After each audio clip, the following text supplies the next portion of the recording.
Now, I want to talk about battle system changes and expectations because Solid in chat says, no new jobs, just rework a load of them and actually get rid of the 2-minute meta. And this is an important thing to highlight because Sky follows them up and says, what's the 2-minute meta? I'm not aware of what that really means. And we were there for the announcement of the 2-minute meta, what is now being referred to as that. And so I thought, let's talk about the battle system changes, especially in lieu of like the concept of no new jobs, because the no new jobs movement is growing. I don't think it's the majority of players, but like at some point, the question is that, do you still go with 2? You think and advocate for 1 and reworking of the other jobs. What is the 2-minute meta to get everybody up to speed? And then let's talk about kind of what changes we want to see with the battle system in 7.0. So in a tab target MMO, you end up with, because it's tab targeted, so when you shoot a bow, the bow just shoots at the target for you. The way these games at a base fundamental level make combat more interesting is that they add many abilities. And you'll have abilities on cooldowns, amounts of time you have to wait. You'll have other abilities that you can use all the time, but maybe they have combo bonuses if you use them in certain orders or after certain events.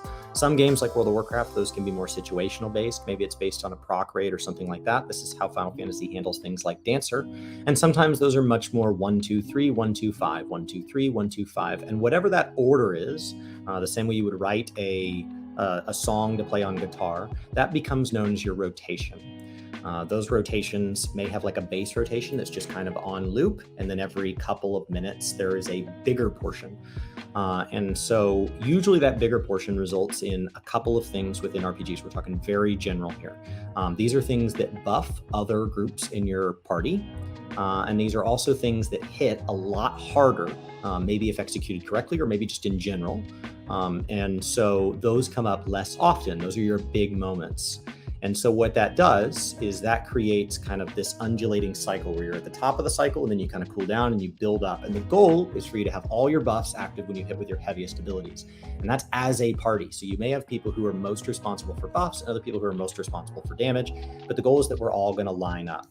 Now, the way it has worked in Final Fantasy historically is that there were a variety of mountain peaks, and there were taller peaks and shorter peaks. Now, the goal in Endwalker, to wildly summarize this, was to make it easier to switch between jobs by making an aspect of the job feel very familiar. And they thought that the part that needed to feel familiar was the amount of time between those peaks. And so they took the majority of the jobs in the game and they made those peaks at 2-minute intervals. And what that means is now a bunch of jobs buffs and a bunch of jobs ultimate damage peaks at these 2-minute intervals. And that means from a boss design standpoint, you want to design the boss so that there is an opportunity that if you execute things correctly, you can do a ton of damage on the 2-minute interval. And there's not some weird like intermission where you all kind of pop all your abilities and then the boss pops off the stage. And so now you have a combat system that from every angle is encouraging 2 minutes. Now the goal was to invite a lower caliber of player to join in the fray. This will be easier to understand, but what it did instead was if you make a mistake, it happens, you miss an ability. We have a long global cooldown in this game. Your rotation now slides. And as soon as you slide off the 2 minutes, you are now way behind. And because there is not a variety of peaks now, there's just only the 2-minute windows. There used to be these kind of multiple windows along the way, as Framsey's stating, 2, 3, 4, and 6. And so there was opportunities to say, hey, I messed up. I'm going to try holding some of my abilities to hop on to the next one. And yes, it's suboptimal, but it gives you an opportunity to feel like you're re-merging with the pack, right? Hey, they're running too fast for me. I'm going to wait at the next street corner. And when they come back around, I'm going to join back in with the pack and keep running. Mm-hmm. Well, now you have a punishment where the people who can stay perfectly on 2 minutes are in this perfect aerodynamic line like the Tour de France, and they are just pulling further and further and further ahead of everybody who made a single mistake. If you make a single mistake in your first 2-minute window of a fight, and you are in something like an ultimate, you are behind for the remainder of the fight. That's it. You never catch back up.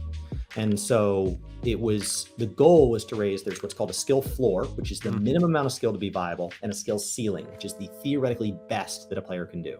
And the goal is for everybody to be above the floor, but to have a great distance for us to improve up to the ceiling. You don't want to have it be boring as soon as you're above the floor where the ceiling's real low, but you don't want to have the floor so high that we can't invite in new players. The goal was to raise the floor, but they accidentally skyrocketed the ceiling because now anybody that is anything but perfect is screwed. If you die, if you miss a button, if you mess up your opener. So when you're watching these Savage and Ultimate streams, you will hear them say like, oh, I botched my opener. And you're like, oh, well, that's no big deal. Like they'll just do good from here on out. No, what they're saying is this is now a wasted pull. And so that's why people want to see that go, because they took what was a little bit of a pattern before and they made that now the requirement. Right. So from a battle system change, then obviously I think that feels like, especially when I'm reading the chat messages, that the majority of people feel like that system needs to go away, and I think that would probably be celebrated. But that's the time to do it as an expansion. That's not something that you can do mid expansion. And ideally, they've gotten that data for the last 2 years, so that come 7.0. battle system's been changed, been updated, and thus feels a little bit better. I keep getting pinged on your phone. I just hear it. I don't know if you can hear it. It's your brother's computer. I was just like, oh, okay. Probably getting text messages. Oh yeah, sent to his computer. That makes complete sense. On that note, though, so for me, I'll answer kind of one of the things that I want to see. It's just going off. The thing I want to see is I would love to see personalized limit breaks.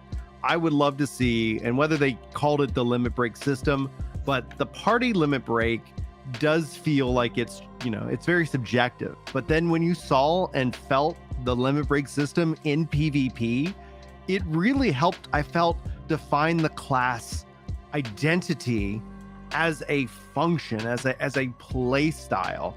So for me, if they come out on stage and say, we're giving every job their own limit break, that they can execute, that would be something ideal. Now you have an interesting expression. So for those who are listening to the audio version of the podcast, Chris, what the hell are you doing, man? I don't know what for any of you that are driving on the road, I'm sorry for the number of times you just pounded on your steering wheel as you talk back to Brian about whether or not you're excited about this. Some of you are saying yes, yes, yes, yes, yes, yes, and some of you are saying I'm going to shut this thing off. So when the PvP that's our typical reaction. When the PvP system was changed, there was a general positivity towards the change for the context of PvP. Where a lot of the hesitation came from is that PvP was so simplified that there were people who said, what if they PvP the PvE? Because there are going to be people that like this simple version and say, why can't I bring this into dungeons? Why can't I bring this into raids? Which means you remove utility skills, you remove complex rotations, and you just do this. The PvP system is basically a class in a bar, drinking and telling stories and exaggerating, talking about some fantasy version of themselves. And every job gets to be a fantasy version of itself, the world's most extreme version. Tell your favorite story and make yourself the hero of that story. That is the PvP system, and that works for the purpose of PvP. We let people in at level 30, we encourage switching jobs. It's a great way to level up alternate jobs.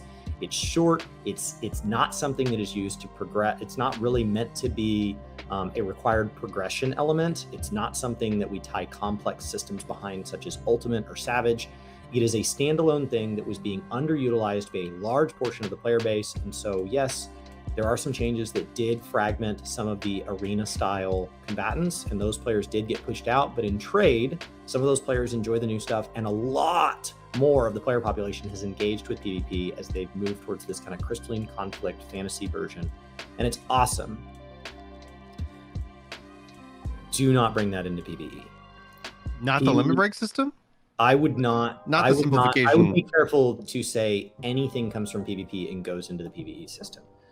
So using PvP as an example, I think is a really slippery slope. I would prefer them to be more divergent, not less. So if we're trying to move to single limit break, I would ask myself, like, what is something else that we can learn from? Because if we're pulling it from, even if we're learning the same thing from something else, learning it from PvE, that is a short hop, skip, and jump over to, well, then why don't we just prune half the abilities off the bar?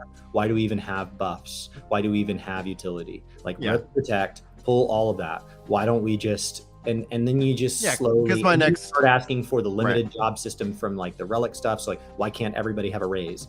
And then you have pulled this down to where we have no form of class identity, no form of problem solving during complex mechanics.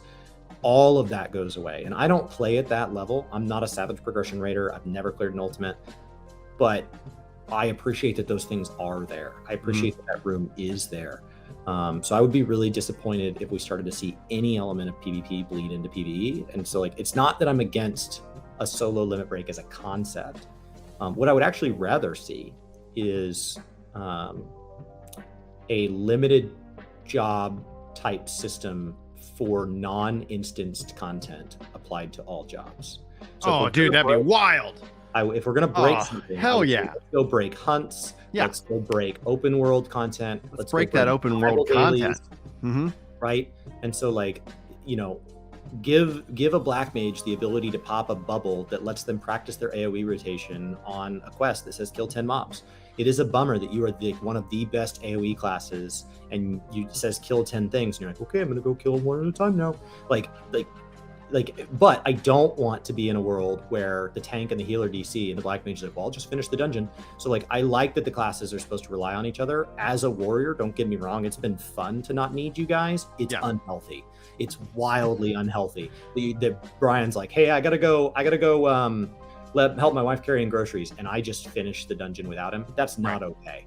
Like, it's what I do right now. And like, don't get me wrong, a warrior in all DPS is a really fun way to do your daily roulette, but it's not healthy. Like, I think instance content leave us reliant on each other, leave us group minded.